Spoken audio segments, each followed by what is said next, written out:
20-21 dniach mówi się, że się zapisuje pewien nawyk. Ja mam postanowienie, nie jem do godziny tam 12. Później będzie cię determinował do tego, że ty będziesz sobie, czy ja będę mówił sobie, nie dotrzymałeś tego.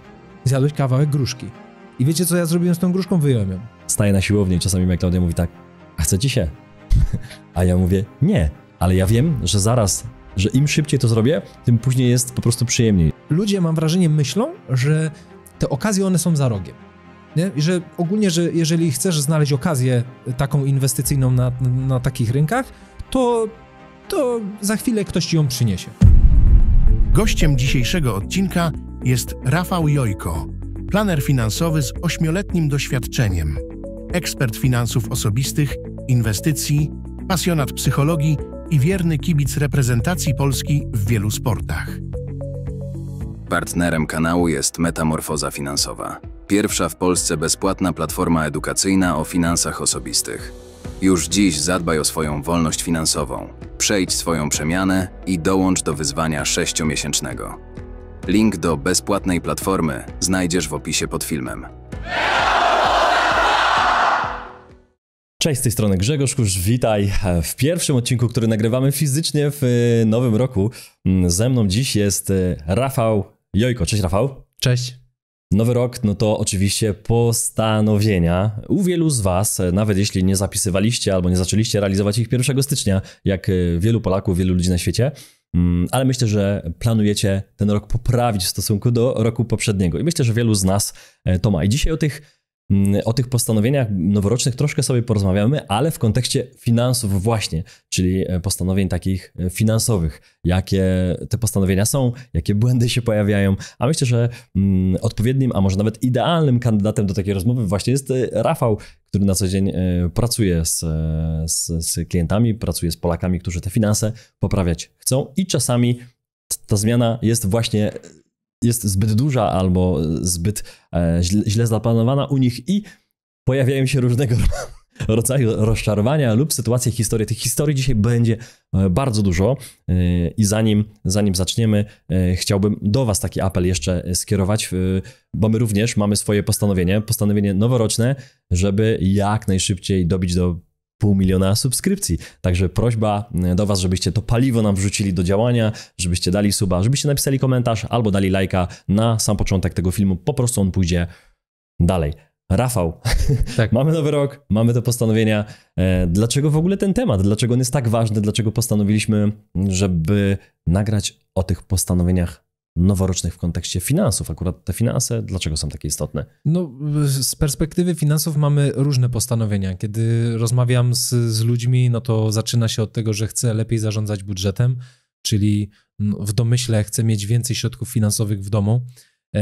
Są oczywiście pewne cele do zrealizowania, tak? Zmiana samochodu, może budowa domu, może zakup mieszkania, albo po prostu kolejne wyjazdy na wakacje.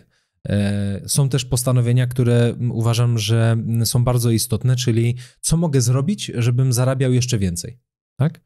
Dlatego, że to pomaga mi później, jeżeli odpowiednio zajmuję się swoim budżetem, pomaga mi w coraz szybszym pomnażaniu mojego majątku, coraz większym bogaceniu się.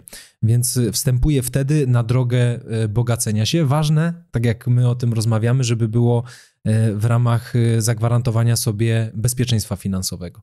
Natomiast kiedy idziemy do tych finansów, które są tak naprawdę zgodnie z ideą Twojego kanału, jednym z 3 elementów, tak, czyli jeszcze są relacje i zdrowie, to z tego tytułu one są takie istotne, tak? No bo to jest jeden z tych 3 elementów, nad którymi warto byśmy pracowali. I teraz biorąc pod uwagę same finanse, no to kiedy zaczynamy pracę z tymi finansami, czekają na nas finansowe pułapki. Pułapki, które głównie są związane z naszymi emocjami. Rozmawialiśmy jadąc tutaj do biura, do studia na temat tego, co nami determinuje i to są głównie emocje. Sam mówiłeś o kwestiach bitcoinowych, więc do tego może wrócimy później. Natomiast kiedy rozpoczynasz pracę ze swoimi finansami, potrzebujesz zrozumieć, że podjąłeś jakiś krok. Podjąłeś decyzję, że chcesz. I teraz ta decyzja powinna być odpowiednio zaplanowana. Problem w tym, że nikt przez całe życie nie uczy nas tego, jak planować. Jak planować cele. Uczył cię to ktoś coś? Czekaj, próbuję sobie przypomnieć, na której lekcji w podstawówce, w technikum czy na studiach było planowanie. Chyba nie było w ogóle. Nie było. I teraz jeżeli nie mamy odpowiednich podstaw do tego, żeby umiejętnie to zaplanować, to pojawia się sytuacja, w której powiemy sobie, będę lepiej zarządzał budżetem. Co się najpierw kojarzy z tym tematem? No to, że będę zapisywał sobie wydatki. No ale powiedzmy, że po 2-3 dniach, przez pierwsze 3 dni jest to proste. Zapisaliśmy sobie jakąś przypominajkę w telefonie i wykonujemy to. No ale po tygodniu wydarza się coś wieczorem, gdzie tego nie zrobiliśmy. I na następny dzień, kolejny dzień, znowu się to wydarza. I mamy już 2 dni przerwy. I wtedy dochodzą do nas pewne rozłamy w tym naszym postanowieniu. No te 2 dni jak nie zrobiłem, dobra, to zrobię jutro. No ale na kolejnego dnia znowu coś się wydarza. Potrzebujemy wtedy być sfokusowani na tym, że podjęliśmy te decyzje, ale te sprawy życia codziennego zaburzają nam ten nasz rytm, który ustawiliśmy sobie na samym początku. I wiesz, co jest najciekawsze? Że to właśnie tak się dzieje w większości spraw, kiedy mamy jakieś postanowienia noworoczne. Chcemy iść na siłownię, tak? Pierwsze 7 dni nie ma problemu, ale kolejne, już tam coś nie zagrało, nie? I już tam nie byłem. Zimno, mróz, deszcz. Wiadomo, Dzisiaj nie idę. Dzisiaj nie idę. Więc na bazie tego trzeba zrozumieć, że kiedy podjęliśmy te decyzje, to potrzebujemy mimo wszystko, mimo tych wszystkich przeciwności losu, które nam się jawią jako huragany w naszym życiu, powinniśmy to wykonać, czyli dalej usiąść do tego budżetowania. Następnie jednak, jeżeli nikt nas nie uczył planowania, a nam po 7-8 dniach wydarzyła się taka wpadka w cudzysłowie, no bo to od razu nam umysł podpowiada, że to już jest wpadka, to już wiesz, już nie jesteś spójny ze sobą i tak dalej, no to pojawia się sytuacja, w której ty nie wracasz do tego planu, który sobie na samym początku nakreśliłeś. Tak? Już do tego nie wrócisz, ale przez to, że cię nikt nie uczył tego planowania, no to twoim jedynym planem było w głowie powiedzenie sobie, że zacznę budżetować, tak? A jak nie zrobisz tego kolejne 3 dni i umysł podpowie ci, że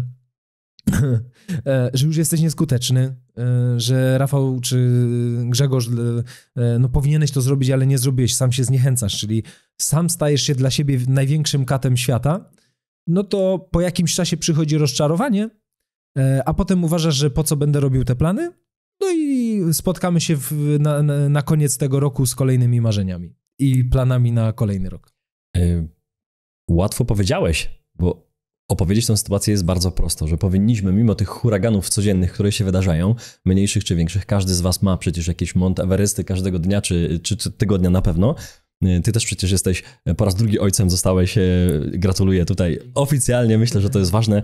No i też rozmawialiśmy o tym, jakie są te noce, jak to wszystko się teraz dzieje, bardzo dużo zmian. I powiedz, jak ty to robisz?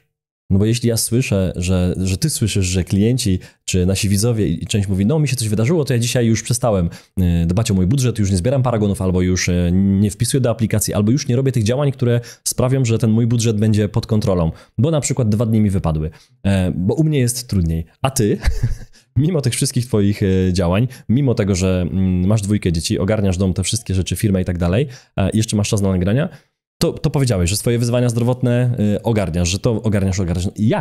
Jak? Myślę, że pojawi się pytanie u wielu z naszych widzów, jak to zrobić, bo powiedzieć, że to warto robić mimo tych wszystkich huraganów, to jest prosto, ale pewnie padną, no Rafał, tobie to jest łatwo, bo ty jesteś młody, nie masz dzieci, pewnie ktoś powie, no już dziecię ma dzieci, także jest z nami, wie, że te wszystkie wyzwania rodziców również musi codziennie ogarniać i nie zostawiać tych planów, które z pewnością masz. Tak. Mam te wyzwania. Największe, które podjąłem w ostatnim czasie, to jest oczywiście kwestia budżetowa. Ja mam swoją przypominajkę w telefonie i ja jej nie odznaczam, póki tego nie wykonam. Czyli następnego dnia ona mi świeci na czerwono od samego początku dnia i ja to potrzebuję podsumować. Jeżeli jesteśmy w tym regularnie, czyli wykonujemy to dzień za dniem, to wchodzi nam po 20-21 dniach, mówi się, że się zapisuje pewien nawyk, więc te 21 dni potrzebujemy wytrzymać. Natomiast na samym początku były tam takie wyzwania, że właśnie znowu jeden, drugi dzień do tego nie usiadłem. Ale jeżeli weźmiemy pod uwagę, że 1-2 dni nie zapisałem tych wydatków, to z drugiej strony nie jest to cały tydzień. Czyli ja z punktu tych 2 dni jestem w stanie sobie przypomnieć, na co wydałem pieniądze. I później to odhaczyć, być z tego tytułu zadowolonym. Tak? Ja jestem szczęśliwy, że zrobię to po 2 dniach, a nie po tygodniu, no bo po tygodniu już bym nie był tak precyzyjny. Więc z punktu finansowego nie należy się katować za to, że czegoś się nie wykonało przez te 2 dni, tylko dokończyć to, dlatego że wtedy przychodzi nagroda samozadowolenia, czyli takiego poklepania się po ramieniu i powiedzenia sobie, dobrze się spisałeś. Okej, był kryzys, ale nadrobiłeś to. Z punktów zdrowotnych robię posty, tak, przerwy w jedzeniu i ciekawe jest to, że kiedy wstaję rano, no bo tak jak wspomniałeś, urodziła mi się córka, ale mam jeszcze prawie 2-letniego syna, rówieśnika twojego syna, tak, tam niewielka różnica jest wiekowa, to robię śniadanie.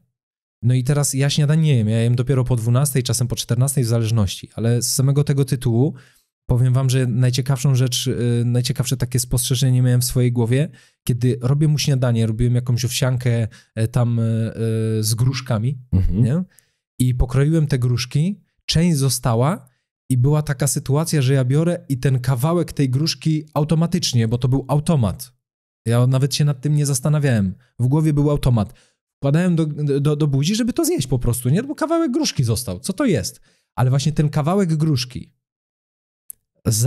później będzie cię determinował do tego, że ty będziesz sobie, czy ja będę mówił sobie, nie dotrzymałeś. Nie dotrzymałeś tego. Zjadłeś kawałek gruszki. I to są wyzwania, o których chcę porozmawiać w temacie finansów, natomiast nakreślamy to, żeby każdy zrozumiał, że ta, w cudzysłowie, walka toczy się w nas samych każdego dnia. I to my sami jesteśmy największymi demotywatorami do robienia pewnych rzeczy. I wiecie, co ja zrobiłem z tą gruszką? Wyjąłem ją. Ja ją miałem na języku. I po prostu ją wyjąłem, odłożyłem, bo powiedziałem, że nie będę robił sobie dualizmu. Nie? A ten dualizm powstaje przez to, że ja mam postanowienie, nie jem do godziny tam 12, czy w zależności od tego, o której jadłem dnia wcześniej, do której jadłem dzień wcześniej, to po prostu tego nie zjem. I po prostu wyjąłem tę gruszkę i tyle. To był koniec.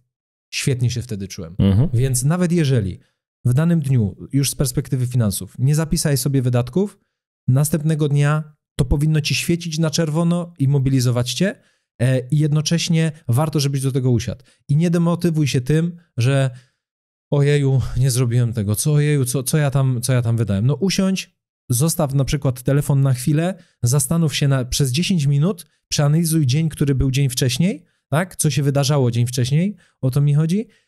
I na bazie tego przypomnij sobie, ale daj sobie ten czas tych 10 minut, żebyś nie był znowu zagoniony w głowie, nie? Bo jak wiesz, codziennie funkcjonujemy, to tych myśli tam jest bardzo dużo, ale jeżeli skupimy się nad tym, przeanalizujemy dogłębnie ten dzień wcześniejszy, co się tam wydarzało, co robiłem, to przypomnę sobie, gdzie wydałem środki finansowe i będę mógł je zapisać. Podaruj sobie i bliskim harmonię we wszystkich najważniejszych obszarach życia.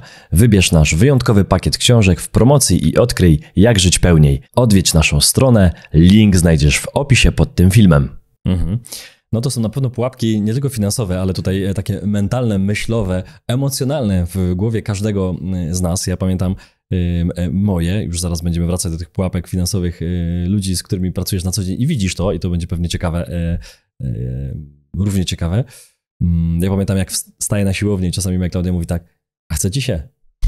A ja mówię, nie. Sam proces wstawania, kiedy się budzisz o 5:50, 6:00, w zależności od tego, jak się umawiam, to sam proces wstawania nie jest przyjemny, ale ja wiem, że im szybciej to zrobię, tym później jest po prostu przyjemniej, że później jest prysznic, później właśnie jest może jakiś podcast, jakaś muzyka, trasa na tą siłownię i potem jest sama siłownia i potem jest wielka, wielka nagroda. Także generalnie warto jak najszybciej przejść ten moment, kiedy w głowie pojawiają się te myśli, czy tobie się chce, czy tobie się chce zapisywać te rzeczy, czy włączać tę aplikację i przypominać, no pewnie nie, ale później na koniec roku, jak zobaczysz swój budżet i zobaczysz te efekty pracy każdego dnia, kiedy ci się nie chce, ale te 365 dni przerobisz, to zobaczysz, mówisz, wow, mam pieniądze na wakacje i nie muszę brać na to kredytu. Przykładowo, Przykładowo, a ja chcę do tego dodać. Widzisz, Grzesiek, ty mówisz, chodzę na siłownię, nie? I tworzycie ostatnio zgrany zespół, bo widzę to na socialach, notabene spotykam się z wami, widzę to, no to chodzi mój brat Piotrek i chodzi Dawid, nie? Macie fajną trójkę, zupełnie jest inna motywacja, nie? No i teraz z mojej perspektywy, gdybyśmy tak o tym mieli porozmawiać, coś, co nas napędza, czyli social media, patrzymy, ten robi to, ten robi tamto, a co ty robisz, Rafał? Można by było sobie tak, wiesz, w głowie od razu pojawia się pytanie, czemu nie jesteś na siłowni? No i teraz można by powiedzieć sobie w ten sposób, no mam drugie dziecko, to wymóweczka jest. Tak. Jakby nie było, jest przygotowana, prawda, tu trzeba wstawać, tu się czasem w nocy obudzisz, trzeba to ogarnąć. Ale na bazie tego, że ja sam doszedłem do sytuacji, w której postanowiłem, na dzisiaj siłownia nie jest dla mnie, jeżeli chodzi o czas, o to, żeby to wszystko spiąć i dalej być efektywnym, to ja potrzebuję zrobić coś innego. I stąd rygorystyczne trzymanie diety. Jeżeli to jest moje postanowienie, no to ja nie mogę, a propos tej gruszki, nie mogę sobie budować dualizmu. Więc bardziej chodzi o to w tym wszystkim, na bazie tego, żeby znaleźć dogodne rozwiązanie dla siebie, które jest kreatywne i twórcze. Ja znalazłem. Przyjąłem, siłownia nie jest dla mnie, ale to oznacza, że potrzebuję trzymać się bardziej rygorystycznie czegoś innego. Jeżeli dieta by nie była dla mnie, to szukam dalej, ale celem jest to, żebym mógł się spełnić w tym, żebym był z siebie zadowolony. Ale żebym był z siebie zadowolony, to w trakcie muszę zachować swoje postanowienia. Okej, to już będzie kolejne pytanie odnośnie finansów do ciebie, ale jeszcze chciałem was zaprosić na grupę na Facebooka, bo uważam, że społeczność jest bardzo ważna w tych postanowieniach, żebyśmy mieli wokół ludzi, którzy wspierają w tej zmianie, a na grupie Żyj Pełniej, grupa na Facebooku widzów agenta specjalnego społeczności właśnie zdrowia, finansów, relacji, gdzie my przez cały ten 2025 rok będziemy zmieniać, żebyście po prostu lepiej żyli, a zdecydowanie łatwiej się żyje, jak w tych waszych postanowieniach noworocznych, które przecież mamy dopiero luty, możecie realizować jeszcze przez cały rok. Będą wam tam ludzie pomagać, w każdym miesiącu robimy jakieś wyzwanie, więc zerknijcie tam, link macie tutaj w opisie. Rafał, zatem pytanie mam następujące. Jakie pułapki finansowe pojawiają się najczęściej? Która z nich jest taką pierwszą, którą chciałbyś powiedzieć, którą widzisz u swoich właśnie kolegów, partnerów, klientów, którzy z tobą na co dzień pracują? Wiesz co, wydaje mi się, że to jest kwestia chęci uzyskania szybkiego zysku, tak? Czy szybkiego efektu na bazie, nie wiem, zdrowia choćby. No szybki zysk to tak naprawdę to nasze przeświadczenie, czy chęć szybkiego zysku, no jest, czy można go sobie zobaczyć, kiedy ludzie grają w lotto, nie? Jeden kuponik. Kumulacja jest, tak, kolejka też jest. Dokładnie. Słyszałem, nie wiem czy to prawda, ale słyszałem, że w Sylwestra było losowanie lotto, było 19 chyba milionów. Mówię z głowy, nie wiem czy to prawda, warto sprawdzić. I losowanie było o godzinie 22 chyba, bo oni tam robią o 22 i ktoś trafił szóstkę. W Polsce? Tak, wyobraź sobie jakiego miał Sylwestra, jeżeli obserwował. Jeśli wiedział o tym, tak. Dokładnie, więc to już jest szczęśliwie, szybki zysk jest. Ale teraz, dlaczego to jest pułapka? No dlatego, że mam wrażenie, że właśnie chcielibyśmy w naszym życiu, żeby te nasze postanowienia, jakiejkolwiek strefy naszego życia one nie dotyczą, to chcielibyśmy zrobić tak, dzisiaj postanowić, pójść spać, obudzić się i następnego dnia mieć to zrealizowane. No, byłoby fajnie. Byłoby świetnie. No ale teraz z czego to wynika i jak to działa? Spotkałem się, miałem taką możliwość rozmowy z takim człowiekiem, który tam prawie 30 lat, tak? Zarobki około 7 000 złotych, wydatki 4, no i inwestuje od jakiegoś czasu w kryptowalutę, tak? No i teraz, jeżeli chodzi o pytanie, dlaczego kryptowaluty, to bo słyszałem, że fajne, że można zarobić i tak dalej. Okej, jasna sprawa, tak można. Z tym, że jeżeli pytałem, na jaki zysk on liczy, no mówi, że super by było to pomnożyć razy 10, nie? To tak mocno. 10 x-ów. 10 x-ów, tak. To jest coś, o czym się mówi, że możliwe, że po prostu da się. Ale ja pytam, no dobra, ale to jaki kapitał jest w tych kryptowalutach, tak? Razy 10, żeby też zobaczyć, jak zmieni się jego życie. No i tam się okazuje, że w tych kryptowalutach jest 15 000. No to moje pytanie jest takie, dobrze, a czy liczyłeś to, że jeżeli zrobisz to razy 10, to jest 150 000? No i on tak patrzy, no i mówi, no w sumie tak. Mówię, dobra, to mam pytanie, to zmieni to twoje życie? I odpowiedź jest, że nie. To jest finansowa pułapka chęci szybkiego zysku, gdzie koncentrujemy się na tym, że ludzie mówią, że jest fajnie, bo jeżeli tam zainwestujesz pieniądze, to będzie. Oczywiście, no jeżeli on by tam miał zainwestowany 1 milion, to zmieni trochę życie, prawda? Ale to mówimy o skali. Natomiast ja chcę wskazać to przede wszystkim takim osobom jak ja, czyli Kowalskiemu, który żyje, zarabia, pracuje po to, żeby mieć się coraz lepiej. Więc biorąc to pod uwagę, no nie zmieni to jego życia, a mimo wszystko on koncentruje tam większość swojej uwagi.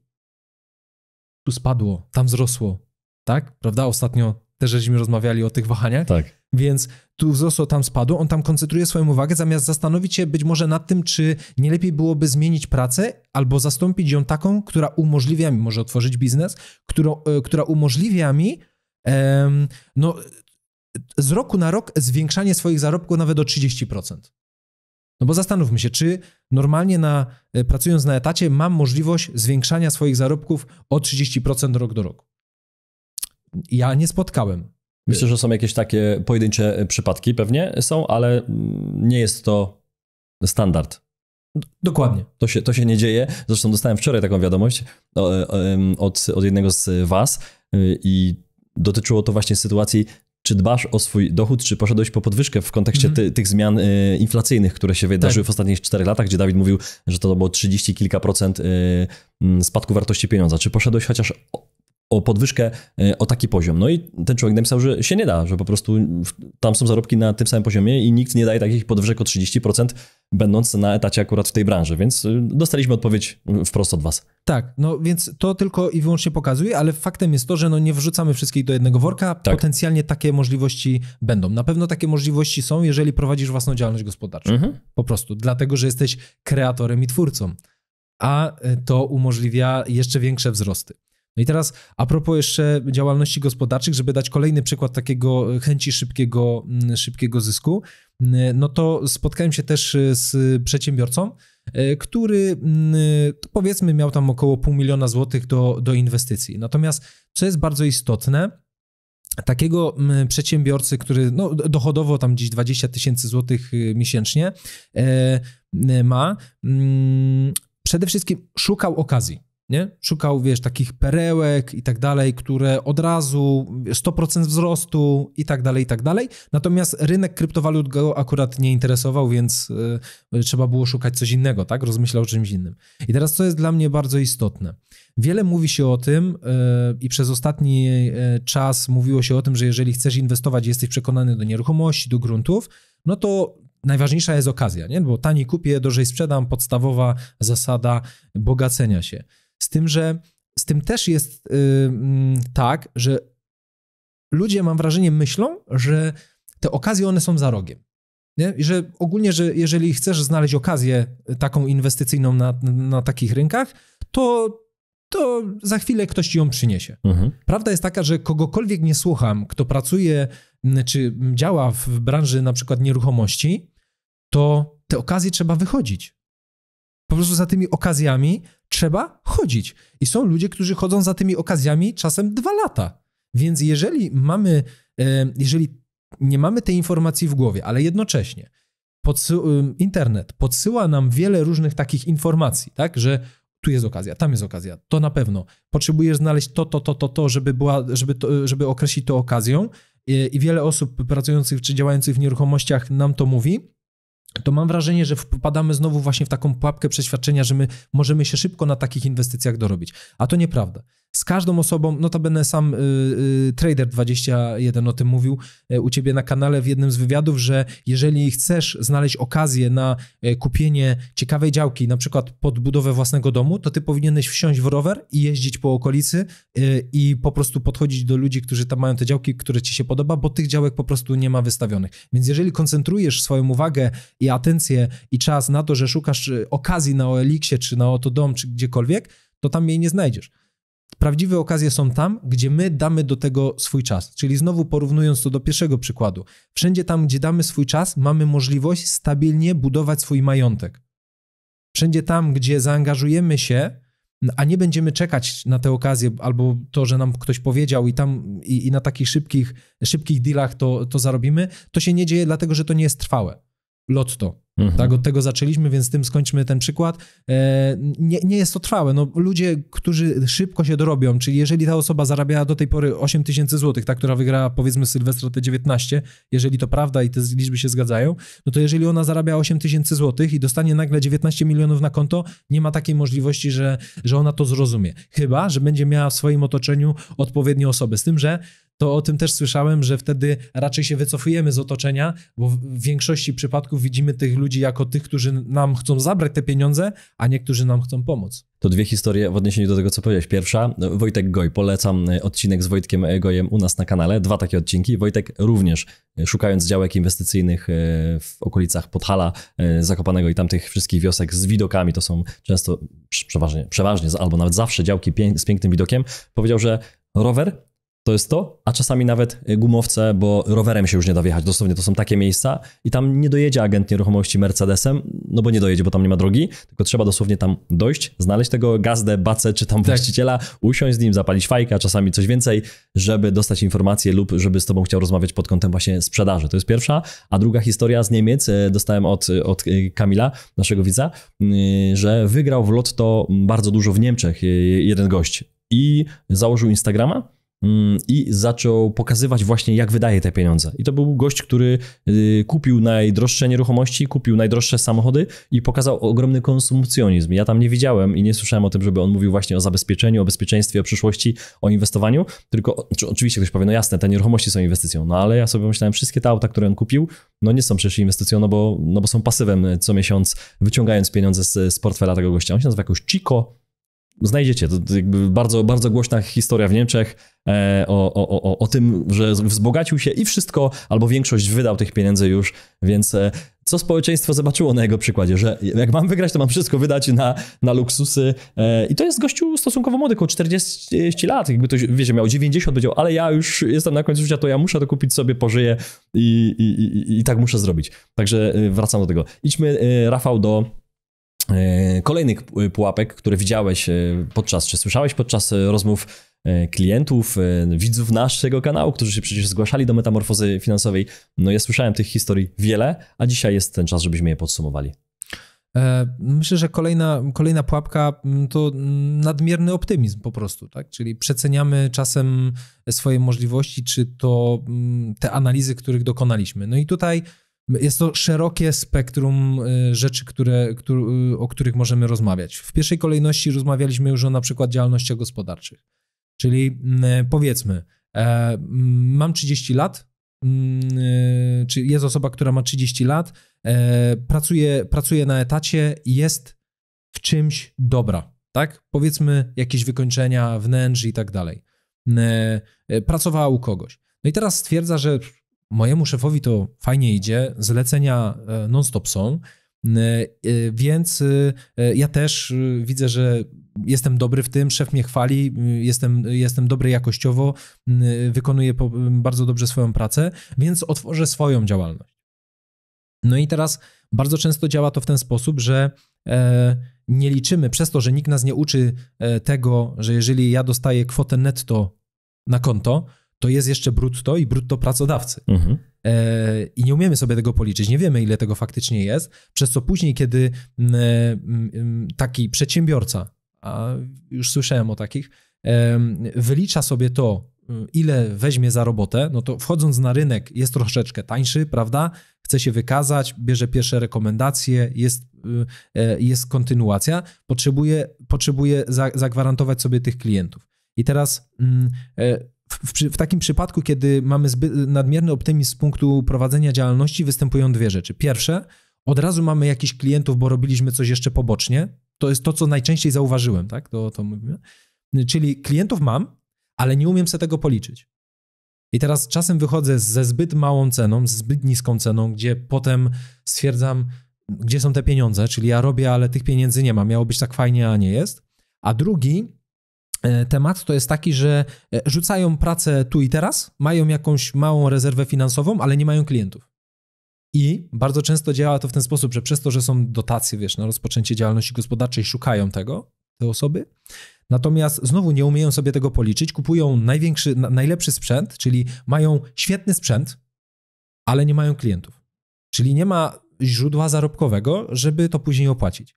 Więc to jest drugi taki przykład najczęściej tego nadmiernego optymizmu, który w nas wstępuje, a ten nadmierny optymizm wynika z tego, że my widzimy kogoś, komu się powodzi. Tylko nie rozumiemy tego, kiedy on zaczynał. Nie zapytaliśmy go o to najczęściej. Te osoby o to nie pytają. Widzą, że się kręci, że jest fajny biznes, że tutaj robota, tam robota, tyle kasuje, takie są stawki, więc mnie też pójdzie. Natomiast te dwie rzeczy najczęściej widzę, czyli pierwsza kwestia, brak umiejętności policzenia sobie kosztów, nie tylko czasu, ale tego, ile muszę oddać w podatkach, ZUS-ach i ile mnie będą kosztowały te poboczne usługi. Albo druga rzecz, nie mam klientów, czyli startuję, to od razu się znajdą. Nie? Mam najlepszy sprzęt, ale nie mam klientów, czyli tych, którzy dostarczają tych pieniędzy, czyli gwarantują mi to, że zarobię. Więc to pierwszy z takich przykładów nadmiernego optymizmu. Drugi, który jest takim chyba najbardziej klasycznym, który spotykamy wśród ludzi, z którymi widzimy się na konsultacjach, czy po prostu kiedy pracujemy z nimi w temacie finansów, to jest kwestia takiego szybkiego wdrożenia się w inwestycje. I teraz opiszę sytuację. Nie dalej jak wczoraj miałem okazję rozmawiać z takim młodym chłopakiem, 25 lat, bardzo energicznym, bardzo żwawy, kreatywnie myślący o biznesie, o tym, co chce zrobić, jakie ma swoje cele, że do 35 chciałby już mieć tak to poukładane, że biznes robi dużo za niego, może tak powiedzmy, nie tylko, że dużo pieniędzy, ale dużo za niego i on może zaangażować swój czas w rodzinie, super, mi się to podoba, gratulacje dla niego, z tym, że on mi sam powiedział, że z perspektywy ostatniego roku, kiedy było pierwsze nasze spotkanie, to tak naprawdę nic z tego, co powiedział, nie zrobił. I teraz o czym rozmawiamy? Chłopak, który najpierw otworzył swój biznes i jeszcze pracuje ze swoim tatą, dodatkowo, dzieci nie ma, zarabia sobie tam koło 10 000, no bo jednak to są 2 etaty, to się umówmy, koło 10 000 złotych, więc na takiego młodego chłopaka super, możliwości ekstra. Natomiast jak rozmawialiśmy o inwestycjach, to on stwierdził, wiesz co, ja to raczej chciałbym sam inwestować, bo z tego są największe zyski, więc ja się wdrożę, powiedz mi, jakie książki miałbym przeczytać, co miałbym zrobić, ja tu też mam jakieś książki u siebie, więc ja to poczytam i po prostu będę wdrażał, tak? Będę część z tych środków finansowych, z tego co mówisz, odkładał regularnie na działanie związane ze swoimi inwestycjami. No i po roku czasu okazało się, że nic nie zrobił. Dlaczego? Dlatego, że po pierwsze te środki finansowe odkładał, dobra, rezerwa finansowa, wszystko jest zrobione, natomiast z drugiej strony nie zainwestował ani złotówki, dlatego że miał 5 książek do przeczytania, które sobie wytypował, 2 przeczytał, ale mówi na 3 kolejne ciągle nie mam czasu. Ja, Rafał, nie mam kiedy się za to zabrać, tak? No i teraz powstaje pytanie, gdzie popełniłem błąd? No popełniłem błąd w tym, że założyłem, że przy tym natłoku, kiedy mnie praca satysfakcjonuje, daje mi wymierne efekty, bo zarabiam jak na swój wiek bardzo fajnie. To dlaczego ja z tej pracy, z rozwijania tego mojego biznesu mam rezygnować na poczet tworzenia inwestycji, nie? To być może lepiej byłoby zrobić coś automatycznie, nie czytać tyle, nie zagłębiać się aż tak bardzo, ale wybrać coś i po prostu coś zrobić, to już by procentowało. A on miał nadmierną pewność siebie, że on to wszystko uciągnie, że tam się dalej znajdzie czas i jeszcze po pierwsze nie tylko przeczyta, ale zrozumie i będzie wiedział, co ma robić. Więc jeżeli nie przeczytał, to nie czuł się pewnie, żeby inwestować. Jeżeli nie czuł się pewnie, żeby inwestować, to nawet nie pomyślał o tym, żeby jakąś złotówkę przelać na to, tylko przelewał na konto oszczędnościowe. Jeżeli tego nie robił, to wpadał w matnię tego, że nie będzie poświęcał się czytaniu książek związanych z inwestycjami, tylko robił to, co go satysfakcjonuje i co umie zrobić. I na tym się koncentrował, czyli każdego dnia koncentrował się na tym, żeby coraz lepiej zarabiać. Więc z tego tytułu mogę podać takie 2 przykłady. Bardzo ciekawe są to historie. Od razu w głowie, jak powiedziałeś mi, że on się sobie poczyta, on się przygotuje i później ewentualnie coś będzie robił, to dzisiaj rozmawialiśmy też, jadąc tutaj o serwisach samochodowych, no to ja mogłem powiedzieć przecież w Mercedesie, wie pan co, w sumie mógłbym to wam zostawić, żebyście mi to zrobili, ale może ja sobie jakieś książki kupię, ja sobie trochę poczytam, może się tym sadnę i wiemy, jak by to wyglądało, więc mnie się wydaje, że jeszcze jest coś takiego jak brak jakiegoś takiego zaufania, że my jesteśmy kompetentni i my mamy jeden czas. My mamy jedną dobę i ona ma 24 godziny. Jeśli tam mamy zaplanowane, to albo my musimy z czegoś zrezygnować, żeby ten czas znaleźć na inne rzeczy, no albo zaufać człowiekowi, który jest z drugiej strony. No wiesz, jeśli ty będziesz sobie chciał naprawiać swoje buty, szyć swoje marynarki, czy naprawiać swojego Mercedesa, no to się nie wydarzy, no bo musisz zrezygnować ze swojego dochodu, swojego czasu albo ze swojej rodziny. Ja czasami tak słyszę, wiesz co Grzegorz, ja się tym zajmę. Fajne rzeczy robicie, ale ja tej książki nie kupię, ja na tę konsultację nie przyjdę, bo ja się przygotuję właśnie, ja przeanalizuję i często te historie, powiem ci, że szukam w głowie historii, która się skończyła w taki sposób pozytywnie, że ktoś sam ogarnął i wrócił i mówi, wiesz co Kuszu, bez was, bez waszych ekspertów, bez spotkania z kimś, kto się zajmuje tym zawodowo, to ja sobie sam to ogarnąłem. Tego Mercedesa naprawiłem, marynarkę uszyłem i jeszcze te książki w ogóle, ja sam to przeanalizowałem, tak. Ja z nikim nie muszę rozmawiać. I jeszcze mając oczywiście swoją pracę zawodową. To się nie wydarza. Powiem wam, że warto zaufać i oddać swój samochód do mechanika, swoje ubrania do krawca, a zająć się swoim dochodem w tym czasie. Nie być ekspertem, takim Januszem, czasami się mówi, takim Januszem od wszystkiego, że ty się znasz na wszystkim i wszystko będziesz robił sam. Tak, zgadza się. No, a na bazie tego, co powiedziałeś, to przypomniała mi się jedna taka anegdotka, w której no, jednak większość Polaków ogląda piłkę nożną, nie? Tak. Powiedzmy, jest jak jest. Jest jak jest. No mówiłem, że sport narodowy. Tak, że sport narodowy. Mimo, że w siatkówce więcej sukcesów, dokładnie, jak wiemy. Dokładnie. Ale do czego zmierzam? No chodzi o to, że jednak jak się spotkają ci Polacy, to wszyscy są trenerami narodowymi. Nie? Oni się wszyscy znają. Nie? Mimo, że na przykład część tych ludzi nie była na boisku. Nie? Nigdy nie grała, więc to jest gdzieś tam chyba w nas. Nie? I trochę tak mówimy o tym sarkastycznie, ale być może, żeby pokazać, że to jest w jakiś sposób problem, nie? No bo jeżeli ktoś tak wychodzi z takiego założenia, no to on nie jest w stanie się rozwijać, on nie jest w stanie nawet kreatywnie do tego podejść, on tego nie wymyśli, bo skoro on już wie, no to nad czym się będzie zastanawiał.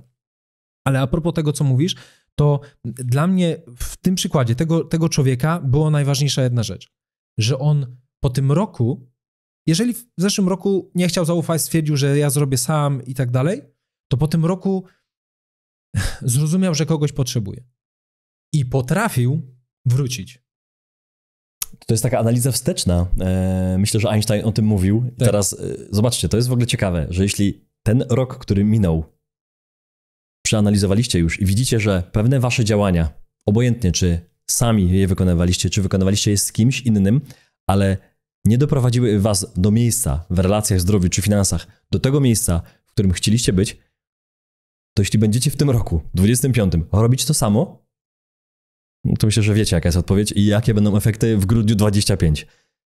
Więc to samo rozwiązanie się ciśnie, że trzeba coś zmienić, no bo brak zmiany, Einstein mówił, tak, że przecież, że to jest szaleństwem jest zrobić ciągle to samo i oczekiwać innych rezultatów, więc jeśli chcecie czegoś innego, no to musimy coś zmienić. I to mówię do wszystkich, mówię również do mnie. Ja również od samego początku roku zmieniam pewne rzeczy, no bo rok się skończył i to tak by wymusza samość się. Nie mam jakichś pierwszostyczniowych takich, wiecie, 1 styczeń to nowy Kuszu. Nie jest tak, bo ja już zmieniałem w tamtym roku, ale uważam, że ten nowy rok jest też takim czasem podsumowań i warto zerknąć sobie, zresztą dzisiaj mamy zaraz spotkanie do zespołu, też podsumowujemy i planujemy nowe rzeczy, więc wydaje mi się, że to jest to, żeby zaufać, ale żeby przede wszystkim sprawdzić tam do tyłu, czy chciałem coś innego i czy to się wydarzyło. Jeśli nie, no to warto zmieniać. Tak. I przede wszystkim, jeżeli wiemy, że coś nie zadziałało, to przyjąć taką, znowu, nie biczować się, nie być dla siebie największym katem, tylko przyjąć element pokory, usiąść, powiedzieć sobie, dobra, mogę to zrobić inaczej i już się wdrożyć. Nie powodować sobie tego dualizmu. Ja znowu to wrócę do tej gruszki. Nie? O, gruszka, bo pamiętamy z początku odcinka. To jest abstrakcja czasem, ale naprawdę to takie jest, bo to jest mała gruszeczka, potem będzie mały cukiereczek, a potem będzie znowu, a potem już ani się obejrzysz, już jesteś w tym samym nawyku, który chciałeś zmienić. Po prostu to jest niezauważalne w trakcie, kiedy w codziennym dniu w większości kierują nami automatyzmy, bo to był automat. Po prostu to podniosłem i włożyłem do buzi. No nie, to było trzeba wyjąć, odstawić. I to w ten sposób zmienia się nawyki. Okej, Rafał, powiedziałeś o tym dualizmie, powiedziałeś o tym niebiczowaniu się i ja myślę, że tu mogę dorzucić swój przykład tego, co ja robię na zakończenie i na koniec, na zakończenie i na początek w zasadzie roku. Jeśli ktoś z was tego jeszcze nie zrobił, to jest jeszcze czas. Gdyby był sierpień, wrzesień, to bym powiedział, trochę za późno. Ale jak mamy taki czas, jak mamy, to jeszcze możecie to zrobić, że często mówimy, czego nie zrobiliśmy w danym roku i jak to zrobić lepiej w tym roku nowym. Ja was zachęcam do tego, żebyście sobie wzięli białą kartkę długopis i napisali sobie, zrobili sobie 3 najlepiej te kartki, albo jedną z drugiej strony. Czyli napisali sobie finanse i wasze sukcesy za rok 2024. Wasze sukcesy w zdrowiu, następną kartkę, finanse, wasze sukcesy i w relacjach wasze sukcesy, bo na pewno je macie. Na pewno je macie. Tylko to są wasze. Jeśli zaczęliście chodzić na spacer, no to jest ogromny sukces, jeśli wcześniej siedzieliście tylko na kanapie. I ktoś powie, no ale to jest małe, ale to jest wasza zmiana zdrowotna, to piszcie, zacząłem chodzić na spacery. Ktoś kupił psa, chodzę z psem na spacery. Ktoś przestał oglądać 4 godziny telewizora, ogląda tylko godzinę, to jest sukces, bo masz 3 godziny życia więcej, więc napisz 3 godziny gratis do życia i tak dalej, i tak dalej. Macie tego bardzo dużo. Otwarłeś chociaż konto na jakiejś platformie inwestycyjnej. Otwarłem konto, wcześniej go nie miałem. Może nie inwestuję? Okej, w 25 przeleję pierwsze 50 zł miesięcznie. Ale to jest plan na kolejny rok. Jeśli zrobiłeś coś, czego nie robiłeś w poprzednich latach, to niech to będzie mały sukces. Jak ty spiszesz całą kartkę, posiedź nad tym godzinę, pół godziny. Zobaczysz, że tam jest i weźmiesz tą kartkę do ręki. Ja ją zawsze mam co roku. To widzisz, że ten rok nie był stracony. Często ludzie mówią, ja nic nie zrobiłem, ja to jestem, nie zdara. Nie jesteś. Jesteś człowiekiem, który na pewno w tamtym roku zrobił dużo. Tylko zapisz sobie to, bo jak teraz pomyślisz o tym, to zaraz ci to uleci. Ale jak to na kartce zapiszesz, to możesz to mieć na biurku, czy gdzieś w segregatorze i wracać sobie do tego, wrócić sobie do tego w marcu, w maju i powiedzieć, kurczę, tamten rok był naprawdę dobry. Na zakończenie myślę, że możemy powiedzieć, że można zostawić sprawy w swoje ręce zielonej instytucji, która ma logo. Przejeżdżaliśmy jadąc do studia właśnie obok piramidy finansowej zwanej, tak, w której uczestniczymy wszyscy dokładnie. Składa się z 3 liter. Pierwsza jest na Z, ostatnia jest na S. No i tak nasza przyszłość finansowa. Nasza przyszłość finansowa. I możemy zostawić naszą przyszłość finansową tej instytucji, która ma zielone logo i ma mnóstwo pięknych budynków w całej Polsce. No i uwierzyć w to, że tam coś się wydarzy, albo realnie to zmieniać. Ale nie tylko o finanse chodzi. Wiecie doskonale, że na kanale mówimy nie tylko o finansach, ale też o zdrowiu i o relacjach. Także zachęcam was z Nowym Rokiem, żebyście zaopatrzyli się w książki naszego wydawnictwa, bo napisaliśmy je z ogromnym, nie tylko entuzjazmem, ale sercem, z gośćmi naszego kanału i sami napisaliśmy, bo Dawid napisał swoją, ja napisałem swoją, także zachęcam do tego, bo to są świetne narzędzia do tego, żebyście te zmiany w Nowym Roku zrobili, a społeczność wam w tym również pomoże. Więc nie tylko podarowali komuś to i być może to będzie ten bodziec do zmiany. Dokładnie tak. Bo dokładnie często tak się dzieje, tak? Czyli dostajemy jakąś książkę, możliwość i powoduje to bodziec do zmiany, który jest bardzo istotny, a potem małymi krokami, nie powodując dualizmu, możemy te efekty uzyskiwać. Dokładnie tak. Dzisiaj z firmą myślę, że macie inspiracje i przykłady takich pułapek, które warto omijać. Po drugie macie narzędzia w postaci książek i naszego filmu dzisiejszego, a po trzecie macie społeczność na Facebooku, gdzie macie ludzi podobnych, którzy chcą zmieniać swoje życie i myślę, że mogą was zainspirować tymi swoimi sukcesami, porażkami i rozwiązaniami, jak w te pułapki nie wpaść. Sukcesów życzę w 2025 roku, dużo entuzjazmu i dużo samozaparcia, dużo silnej woli. No i co, zostańcie z nami, bądźcie z nami, bo lecimy po 500 000 subów, 500 000 subów. Dajcie suba, jeśli go jeszcze nie macie. Rafał, wielkie dzięki za twoją wizytę dzisiaj w studiu. No i co, widzimy się w następnych odcinkach. Tak, dzięki wielkie, wszystkiego dobrego, cześć. Trzymajcie się, cześć.